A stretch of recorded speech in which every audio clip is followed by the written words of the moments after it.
Eh bien, oui, on va repartir avec Titine, hein, parce que Titine, elle est quand même pas mal, hein. Il y a beaucoup de monde qui m'en a dit que du bien de cette moto.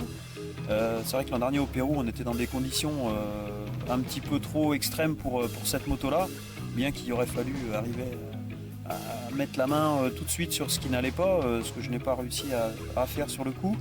Mais oui, on repart avec Titine. Alors, on aurait aimé partir avec une rallye réplica, seulement la rallye réplica c'est 20 000, 30 000 euros de plus sur le budget et bon bah là pour le moment, à ce jour-ci en tout cas, c'est pas faisable donc eh bien on va repartir avec notre cher Titi.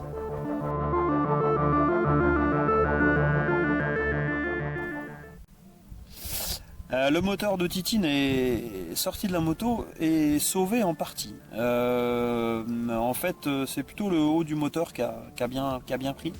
On soupçonne en fait, pour ceux qui maîtrisent un petit peu la mécanique, les guides de soupape qui se seraient en fait un petit peu grippés et donc les soupapes seraient restées en position ouverte et donc je suis venu faire une collision entre le piston et les soupapes, donc ce qui m'a tordu l'axe du culbuteur. Là on est vraiment dans la technique. Le cylindre pas trop touché, donc on va changer quand même une grosse partie des pièces malgré tout dans le moteur. Piston, segment, les roulements moteurs aussi qui ont bien pris avec le fèche. Et puis ça va repartir, on va refaire ça aux petits oignons et puis ça va repartir.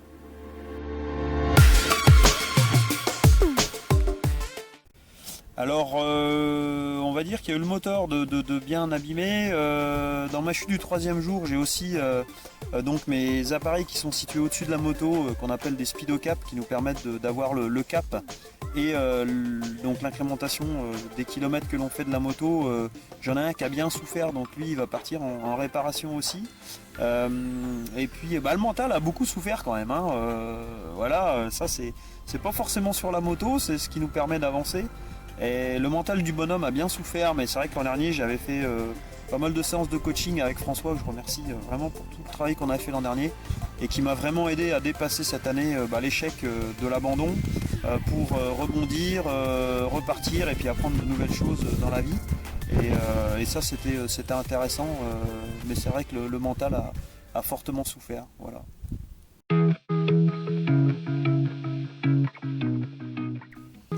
Alors oui, le point noir de l'an passé, c'est le fèche que l'on a avalé par la boîte à air, donc la boîte à air gorgée. Donc les enseignements dont on a tiré de cela, donc les modifs, ça va être de calfeutrer un peu plus la boîte à air au niveau des endroits où l'air arrive à rentrer sur le côté, où on aspire quand même pas mal de poussière. Donc ça va être du calfeutrage avec de la mousse, avec du scotch US aussi, le vieux scotch US qui marche bien. Peut-être un petit peu de silicone d'étanchéité à certains endroits. Bon, il faut quand même laisser rentrer de l'air parce que sinon la moto elle n'aspire pas. Et puis la plus grosse modif, ça va être après de changer les filtres à air. Donc on va passer sur une gamme de filtres à air un peu plus haut de gamme que celle que l'on avait jusqu'à présent. Ça on pourra en reparler un petit peu plus tard avant le départ du Dakar, avec des filtres à air et puis voilà bien huilés, filtres à air vraiment bien huilés, pour que l'on puisse avoir une très bonne filtration.